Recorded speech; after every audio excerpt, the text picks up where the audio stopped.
summary: Trump's efforts to scuttle our arms control agreement with Iran is a gift to the right of both American and Iran. It is a blow to the interests of both Iran and America. Here an expert gives us the bad news, a part of the story that the news media forgets to mention. Iran: Trump's gift to the hardliners by Trita Parsi. New York Review of Books, the 10th of October 2017. If Donald Trump decertifies the nuclear deal this week, the political fallout within Iran will be no different from earlier instances of Washington's punishing of Iran's moderates. Voices against the deal in Iran will strengthen, and those who favor a more confrontational policy toward Washington will once again have the wind in their sails. This help to Iran's hardliners could not come at a more opportune time. Iranian hardliners feared that the nuclear negotiations would become a stepping stone toward a broader Iran rapprochement that could enable the U.S. to regain a foothold in the Iranian economy. Eventually, they feared, the U.S. presence inside Iran would shift the domestic balance of power against the conservatives and in favor of the more moderate factions. The U.S., and perhaps the West in general, may not appreciate how far Iran shifted ground in the course of negotiating the nuclear deal, and how much that agreement bolstered the moderates in Tehran. Sidewalk painting saying honesty and friendship of America. Near the former U.S. Embassy, Tehran, 2015. Eric Laforgue via Getty Images. The Ayatollah's distrust of the Americans was not based on an irrational ideological obsession, but on experience. Outreach by the Iranians to the U.S. had more often than not ended in misadventure or worse. In 1995, the then-president, Hashemi Rafsanjani, offered the first post-revolution oil deal to the American oil company Conoco Inc. He judged that a political rapprochement between Washington and Tehran would be more successful if it was built on common economic interests.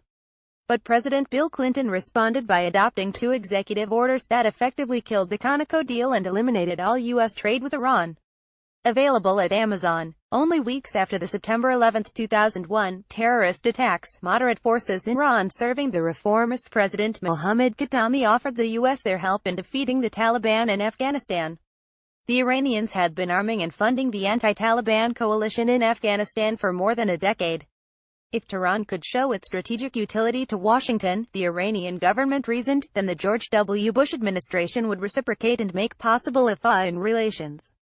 According to Ambassador Jim Dobbins, President Bush's personal envoy to Afghanistan, Iran played a critical part in both defeating the Taliban and securing the post-Taliban peace.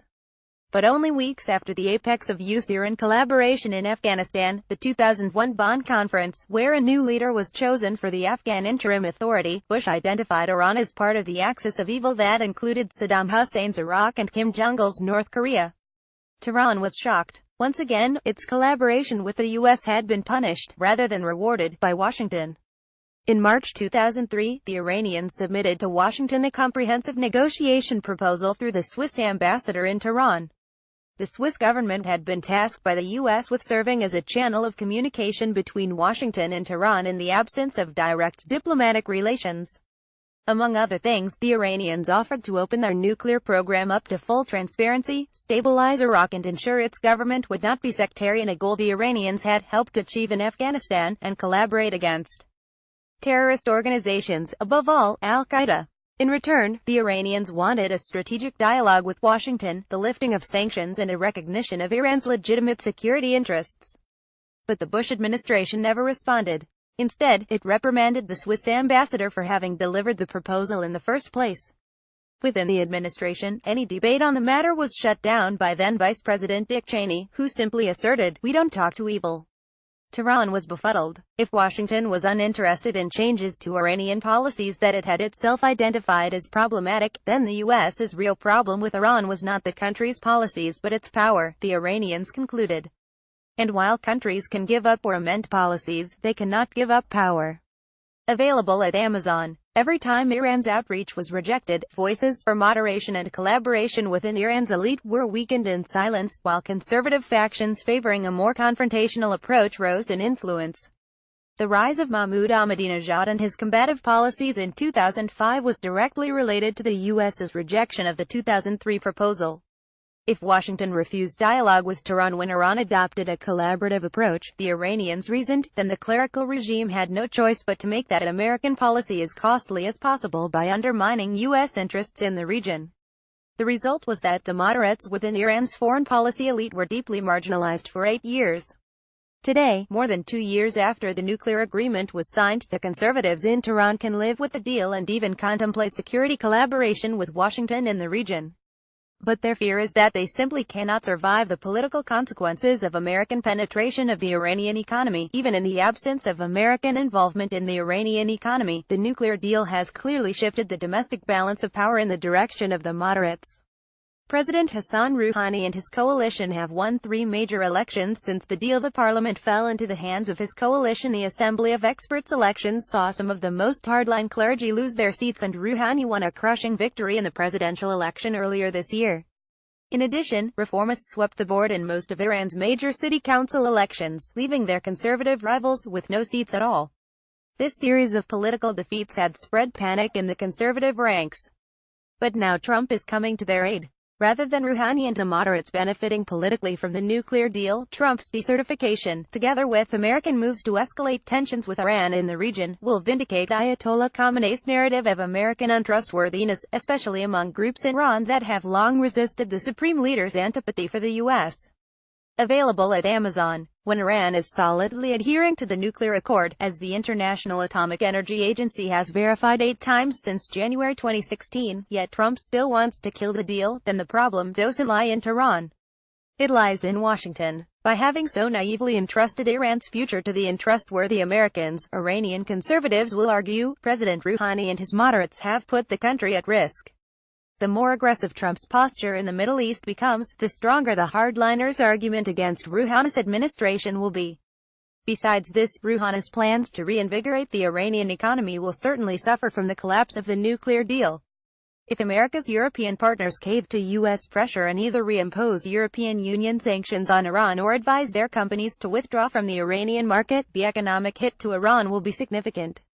Even if the EU continues trading with Iran, the uncertainty around the durability of the nuclear agreement will be enough to scare off many foreign investors.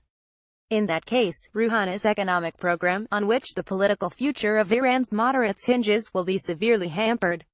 This will put Iran's conservatives in a good position to win back the parliament in the 2020 elections, in what is arguably a Doherty moment for the conservatives. It will also strengthen their hand ahead of the ultimate factional showdown, the selection of the next supreme leader, when Ayatollah Khamenei, who is nearing 80 and suffers from prostate cancer, passes away. This is not just about what the Iranian conservatives will win if Trump kills the nuclear deal, but what America will lose.